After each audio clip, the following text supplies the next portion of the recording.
السلام عليكم. اليوم ماشي موضوع عادي. اليوم غادي نهضروا على واحد من أصعب الحوايج في الحياة، فقدان شي واحد عزيز علينا. داك الإحساس اللي كيدخل فجأة وكيدير فراغ كبير في القلب، بحال شي حاجة تنزعات منك بالجهد. بزاف الناس كيقولوا ليك مع الوقت غادي تنسى، ولكن هذه غير كذبة بيضاء كنصبروا بها ريوسنا. الوقت ما كينسيش، الوقت غير كيعلمنا كيفاش نتعايشوا مع داك الفراغ العميق اللي كيخليه داك الشخص ملي كيمشي. في الأول كتكون الصدمة، في البداية كتحس براسك ما مصدقش، كتقول لا ما يمكنش، راه غير حلم وغادي نفيق منه. العقل ديالك كيرفض الواقع تماما، كتشوف الناس كيبكيو، كتشوف الحركة في الدار، ولكن انت بحال مفصول على العالم. الدماغ ديالك كيدير واحد الغلاف باش يحميك من ديك الصدمة اللي قوية بزاف، حيت الألم كبير بزاف باش يتقبل بسرعة في دقة واحدة. وهذا طبيعي جدا، حيت الفقدان ماشي سهل. الموت حقيقة، ولكن التقبل ديالها كياخد مجهود نفسي كبير. ملي كيكونوا الناس معاك في العزا، العائلة، الجيران، الصحاب، كتحس بواحد الحركة كتلهيك شوية. كاين اللي كيجيب الماكلة، كاين اللي كيعزي، كاين اللي كيقرأ القرآن. هاد الشي كيعطيك واحد التخدير مؤقت، ولكن المصيبة الحقيقية والألم العميق كيبدا ملي كيمشيو الناس. الألم الحقيقي من بعد كيبدا الوجع الحقيقي، ملي كيتسد الباب وكتبقى بوحدك في الغرفة. كتولي أي حاجة كتفكرك بيه، صوت، صورة، بلاصة، حتى الذكريات الصغيرة اللي ما كنتيش كترد ليها البال. ريحة ديال حوايجو في الماريو، صوت ديال السوارد في الباب، بلاصتو اللي كان كيجلس فيها في المائدة، كتولي بحال شريط سينمائي كيتعاود في دماغك كل ثانية. وكتحس براسك بوحدك، عزلة نفسية قاهرة. حتى إلا كانوا الناس دايرين بيك، انت الداخل ديالك خاوي ومدمر. كتبكي، ويمكن حتى كتخبي دموعك قدام عائلتك باش تبان قوي. في المجتمع ديالنا بزاف د المرات كنربطوا البكاء بالضعف، خصوصا بالنسبة للرجال. كيقولوا ليهم خصك تكون راجل وصبار، ما تبكيش باش ما تعذبوا قفبرو. ولكن خصك تعرف واحد الحاجة مهمة بزاف، البكاء ماشي ضعف نهائيا. البكاء راه طريقة باش القلب يتنفس. البكاء راه تفريغ فسيولوجي ونفسي ديال هرمونات التوتر اللي كتسمم الجسم ديالك إلا بقات لداخل. إلا خبيتي داك البكاء راه كيتحول لمرض، كيتحول لاكتئاب حاد. أعطي لراسك الحق تبكي وتخرج داك البركان اللي لداخل. كتجي التساؤلات في هاد المرحلة، كتولي تسول أسئلة صعيبة. علاش هو؟ علاش دابا؟ علاش أنا اللي خصني نعيش هاد الألم؟ ويمكن حتى كتغضب من راسك، كتغضب من الظروف، وكتحس بعدم العدل والظلم.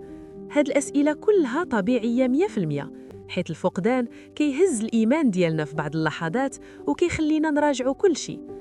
كيجيك داك الإحساس القاتل بالذنب، كتقول كون غير جلست معاه أكتر، كون غير قلت ليه كنبغيك قبل ما يمشي، كون غير ما تخاصمتش معاه في ديك اللحظة.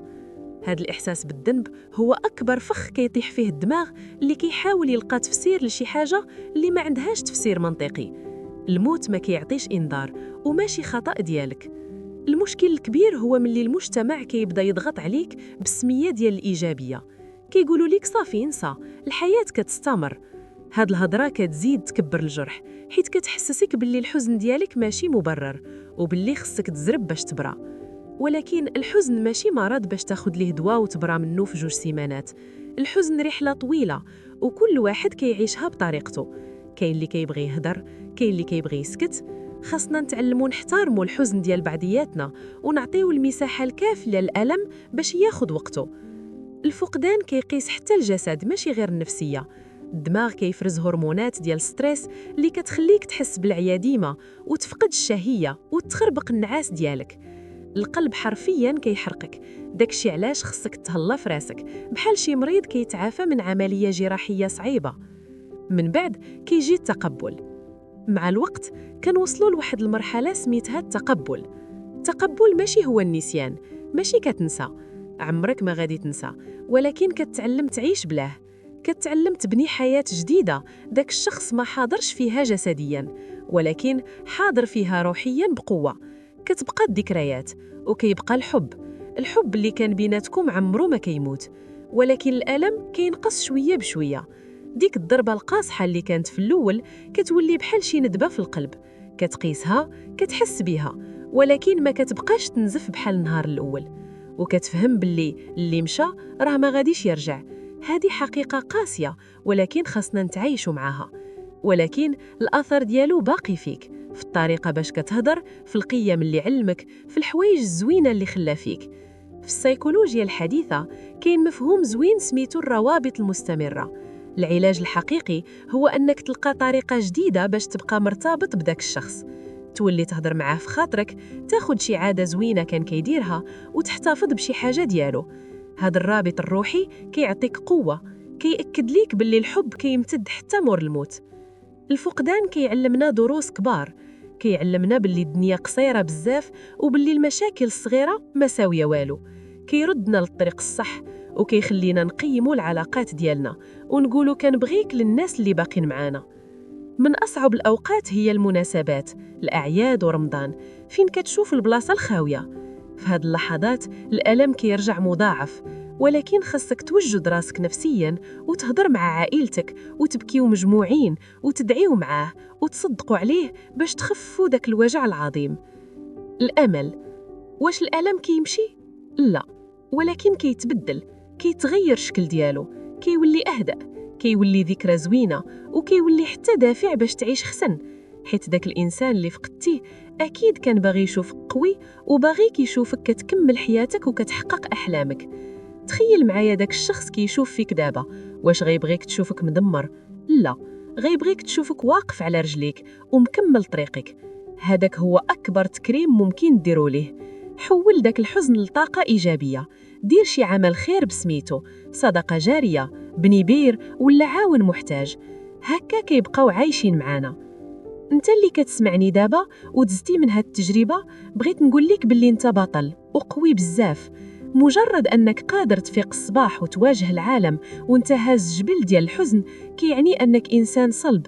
الأيام الصعيبة غادي تفوت وغادي تولي أقوى، العضلات ديالك النفسية غادي تكبر وغادي تولي تحس بالناس اللي مجروحين حيت دقتي داك الجرح. الطريق ديال الحزن بحال أمواج البحر، في البداية كيضربوك وكيغرقوك، ولكن مع الوقت كيعطيوك مساحة باش تنفس، كتعلم كيفاش تعوم وتركب فوق الموجة. الخاتمة، إلا كنتي دابا كتعاني من فقدان شي واحد عزيز، بغيت نقول لك حاجة وحدة ومن القلب للقلب: راه عادي تحزن وعادي تبكي وعادي تحس بالفراغ والوحدة، وأن الحياة فقدات اللون ديالها. ما تقاومش هاد المشاعر، تقبلها حيت انت إنسان، ولكن ما تبقاش بوحدك في هاد العتمة.